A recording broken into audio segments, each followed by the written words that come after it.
Tonight, when the sun dips below the horizon, you will flip a switch and the darkness will vanish. But for the vast majority of our history, that wasn't an option.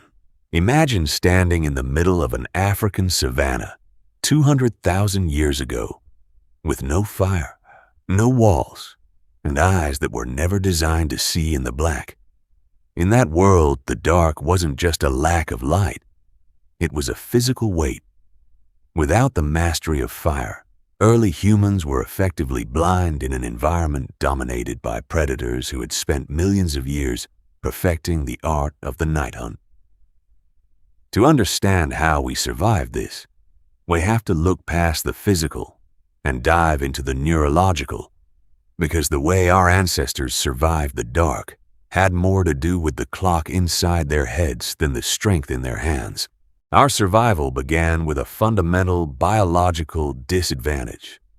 Humans are visual creatures, and our brains process the world through snapshots or data points packed into every passing moment. Neuroscientists have found that our internal timing mechanism is built from the firing rate of our neurons. When we are young or when we are in a state of high alert, these neurons fire rapidly, capturing more snapshots of the world per second. This is why, to an early human standing in the pitch black, the night didn't just feel dangerous, it felt like it lasted forever. When the brain encounters something genuinely unfamiliar or terrifying, it doesn't just record, it oversamples reality, building high-resolution memories of every rustle in the grass and every distant snap of a twig. This surge of data creates the subjective feeling of stretched time. A single hour in the dark, waiting for a predator that might or might not be there, could feel like an entire lifetime because the brain was writing down everything. This hyper-awareness was our first line of defense. It was a biological alarm system that forced our ancestors to remain in a state of maximum processing power until the sun returned. But awareness isn't enough when you're physically vulnerable. To survive the night, early humans had to do something no other animal could. They had to use their minds to build a social shield. This is where we see the development of what psychologists call theory of mind. This is the ability to step outside yourself and imagine what you look like through someone else's eyes. While other animals like dogs or crows show almost no trace of this, humans develop the ability to see themselves as part of a perceived group. In the dark, this social cognition became a survival technology. We weren't just a collection of individuals. We became a single unit that understood its own visibility.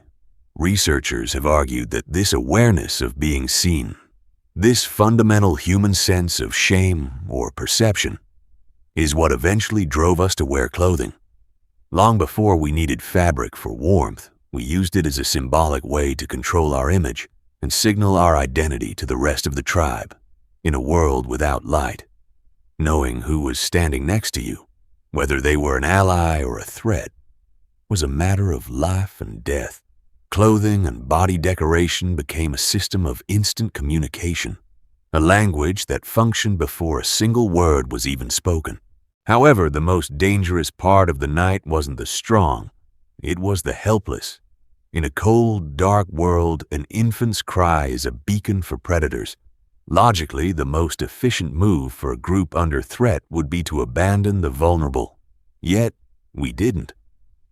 This is because our brains are hardwired with a detection system that is older than our species itself. Inside the University of Oxford, researchers put people into brain scanners and showed them photos of baby faces.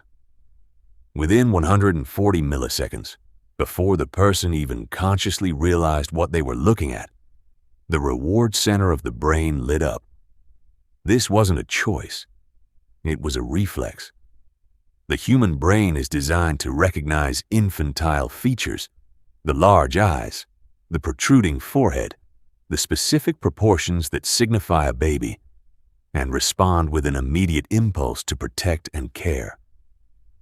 This system is so powerful that it works across species lines. We have seen leopards in the wild kill a baboon, only to find an infant clinging to the body. Instead of eating the baby, the leopard's predatory instinct is overridden by a nurturing one, leading her to groom the infant and protect it from hyenas throughout the night. This biological safety instinct ensures that even in the most terrifying conditions, the impulse to protect the small and helpless remains stronger than the impulse to flee. For early humans, this meant that the darkness actually reinforced the bonds of the group. The shared vulnerability of the night didn't drive us apart. It triggered a hormonal and neurological loop of caregiving that made the tribe's survival more important than any individual's fear. Even our diet may have played a role in navigating the stresses of the prehistoric night. Millions of years ago, our ancestors developed a taste for fermented fruit, a relationship with ethanol that predates the human species entirely. This drunken monkey hypothesis suggests that primates who could tolerate and seek out the high-calorie reward of fermented fruit had a significant evolutionary advantage. By the time humans were navigating the dark, the taste for these substances was already built into our biology. These early interactions with the natural world weren't just about food. They were about finding ways to manage the physical and mental toll of a high-stress environment. To survive the dark without fire, you also have to be able to imagine a future that doesn't yet exist.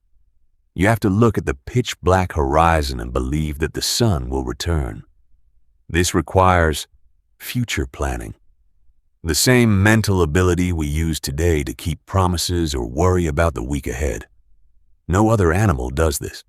A chimpanzee doesn't look at a leaf and think about how it might be useful tomorrow.